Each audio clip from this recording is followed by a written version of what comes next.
नमस्कार. आज शिकणार आहोत 4 ते 2 डॉटची रांगोळी. हे बघा, मी 4-4च्या 2 लाईन काढून घेतलेल्या आहेत. नंतर आपल्याला मध्ये अजून 2-2 डॉट पाडून घ्यायचे, खालीही आणि वरतीही. आणि बघा, क्रॉसला आपल्याला 3-3 रेषा मारून घ्यायच्या आहे. अशा पद्धतीने खूपच सोपी आणि सुंदर रांगोळी आहे. पूर्ण व्हिडिओ बघा म्हणजे कळेल.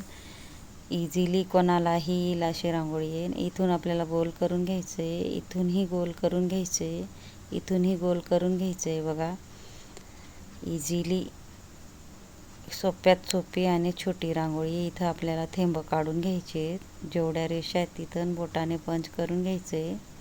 अशा पद्धतीने हे बघा, मी बॉटलमध्ये कलर भरून एक एक डॉट टाकून घेतला आहे. आणि मधून आपल्याला असे 3 पाकळ्या काढून घ्यायच्या आहेत, मध्ये एक आणि आजूबाजूला एक.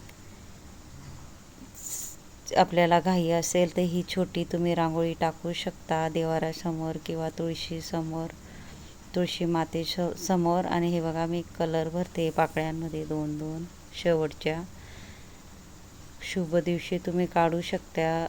टाईम नसेल तर छोट्यात छोटी रांगोळी. मध्येही आपल्याला कलर भरून घ्यायचा आहे. मध्ये मी डॉट पाडून घेतलं आहे बघा, मोठा कलरचा. आणि बोटाने गोल करून आपल्याला दुसरा कलर टाकायचा. मी व्हाईट आणि हिरवा कलर टाकून घेतला आहे. माझा जर व्हिडिओ आवडला असेल तर व्हिडिओला लाईक करा, शेअर करा, चॅनलला सबस्क्राईब करा आणि बेल आयकॉन बटन दाबायला विसरू नका. आणि कमेंट बॉक्समध्ये नक्की सांगा कसा वाटला व्हिडिओ आणि शिकवण्याची पद्धत. ज्यांनी माझा शेवटपर्यंत व्हिडिओ बघितला असेल त्यांना थँक्यू आणि धन्यवाद.